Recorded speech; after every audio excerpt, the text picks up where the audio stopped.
हाँ जी, राम राम जी। भाई पीछे से खबर आई थी सीईटी परी के जब फॉर्म भरे गए थे कि भाई ये तो टम्पू हो गया टम्पू। और जब तक भरेगा नहीं तब तक ये हिलेगा नहीं, क्योंकि उसके फॉर्म लगभग 1 साल 1.5 साल फॉर्म भरवाए गए थे।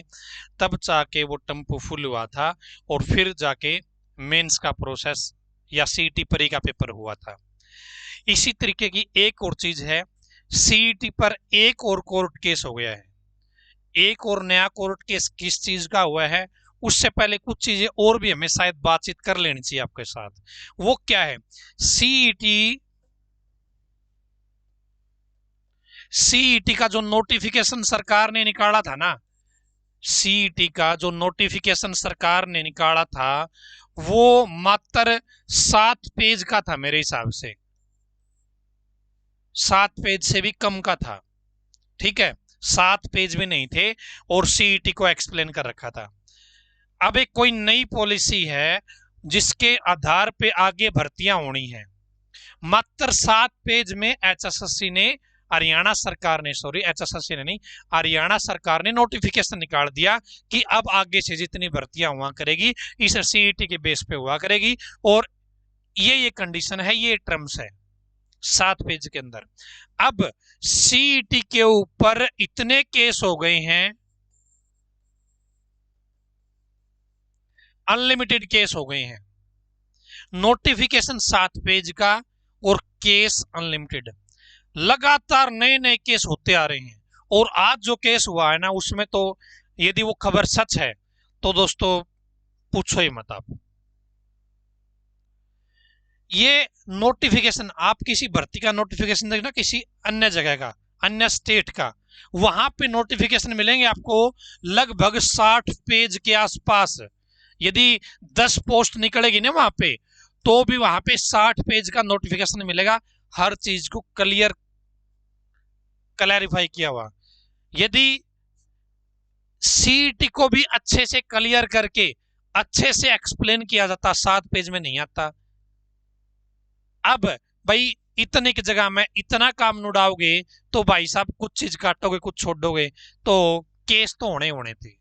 तो आज फिर एक कोर्ट केस हुआ है। सबसे बड़ी गलती तो एचएसएससी हरियाणा सरकार ने यही कर रखी है कि भाई नोटिफिकेशन में सारी चीजें क्लियर नहीं कर रखी। और अपना तो ऐसा सिस्टम बैठ रहा है, नोटिफिकेशन में लिखा हो तब भी किसी और तरीके का अपनी रामायण है वह गाते रहे हैं। चाहे वो सिस्टम हो, चाहे सरकार हो, चाहे एचएसएससी हो। ईडब्ल्यूएस को देख लो आप, पिछली भर्ती में ईडब्ल्यूएस को एज में छूट दे दी, सॉरी हाइट में छूट दे दी, लेकिन इस बार नहीं दे रहे हैं, कह रहे कि ईडब्ल्यूएस रिजर्व कैटेगरी नहीं है। देख लो आप, पिछली भर्ती में किसी बच्चे की हाइट, सीट, पिछले पुलिस में सीट, वो पुलिस की पीएमटी क्वालिफाई करा था, इस बार उसकी हाइट कम होगी। कमाल है। या तो पिछली बार वाला प्रोसेस मशीनरी थी वो गलत थी, या इस बार वाली गलत है। कहीं ना कहीं सवाल उठा रहे हैं लोग। मैंने कई ग्रुपों में देखा, हालांकि मेरे पास अभी किसी बच्चे ने पर्सनली नहीं भेजा है, और जैसे ही मेरे पास वो पर्सनली चीज आएगी मैं इसके ऊपर खुल के वीडियो बनाऊंगा। तो यहां पर सीईटी पे दोस्तों एक और कोर्ट केस हो गया है। कोर्ट केस हुआ है सीईटी क्वालिफाई को लेकर। क्या है भाई? सीईटी क्वालिफाई कर दो, इस चीज के साथ कोर्ट केस हुआ है। और बताया जा रहा है कि 1100 बच्चों ने केस किया है। अब ये बात सच है या झूठ है ये मुझे नहीं पता। 1100 बच्चों ने केस किया है। हरियाणा के बच्चे आधे जज बन गए, आधे वकील बन गए, आधे सलाहकार बन गए। क्योंकि अब बच्चे लाइब्रेरी में नहीं जाते पढ़ने के लिए। अब लाइब्रेरी में टाइम स्पेंड नहीं होता बच्चों का। अब बच्चों का टाइम बीतता कहां पे? कोर्ट केस में, या फिर हम जैसों की वीडियो देखने में। ये हालात हरियाणा में पैदा हो चुके हैं कि अब बच्चे लाइब्रेरी में पढ़ने नहीं जाते, बल्कि उनको क्या करना पड़ता है, कोर्ट में जा जाके देखना पड़ता कि आज जज साहब क्या स्टेटमेंट देंगे, आज किसकी पिलाई होने वाली है, एचएसएससी की, हरियाणा सरकार की, या फिर युवाओं की, या फिर किसी एडवोकेट की। क्योंकि कई बार चीजें ऐसे मार्केट में फैला दी जाती है, हालांकि मुझे नहीं पता कि ऐसा होता होगा वो, मतलब, लेकिन लोग ऐसा लिखते हैं कि पिलाई, हालांकि ये वर्ड गलत है, मैं इस चीज को यूज नहीं करना चाहता, लेकिन लोगों की कही हुई बात आपके सामने बोल रहा हूं। तो ऐसा माहौल क्रिएट हो चुका है हरियाणा के अंदर। अब बच्चे गवर्नमेंट डिपार्टमेंट की वेबसाइट से ऑफिशियल डाटा देखने नहीं जाते, अब बच्चे Punjab and Haryana high court की वेबसाइट पे देखना चाहते हैं कि सीईटी पे आज कौन सा केस है और उसकी सुनवाई कितने बजे है, कौन से रूम नंबर में है, कौन उसका एडवोकेट है। फिर एडवोकेट से बात करने के लिए उनका नंबर निकालना पड़ता है, पूछते हैं, क्योंकि आजकल यूट्यूबर की तसल्ली है कोनी, धोड़ा आदमी की में कवा है, काला आदमी की में क्या है, पीला आदमी की में क्या है। ठीक है, तो ये चीजें चल रही हैं। सीईटी क्वालिफाई को लेकर कोर्ट केस हुआ है। इस केस में लास्ट में क्या निकलेगा क्या नहीं निकलेगा मुझे नहीं पता, लेकिन कोर्ट केस हुआ है और जिसकी सुनवाई कल होगी दोस्तों। आज कितनी तारीख है,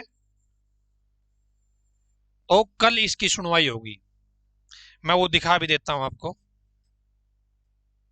ये देखिए 24 जुलाई को केस रजिस्टर हुआ है और 26 जुलाई को आपकी पहली हियरिंग है। 26 जुलाई देख लेना कब है एक बार, आज 24 तारीख है, सॉरी आज 24 तारीख है, परसों सुनवाई है।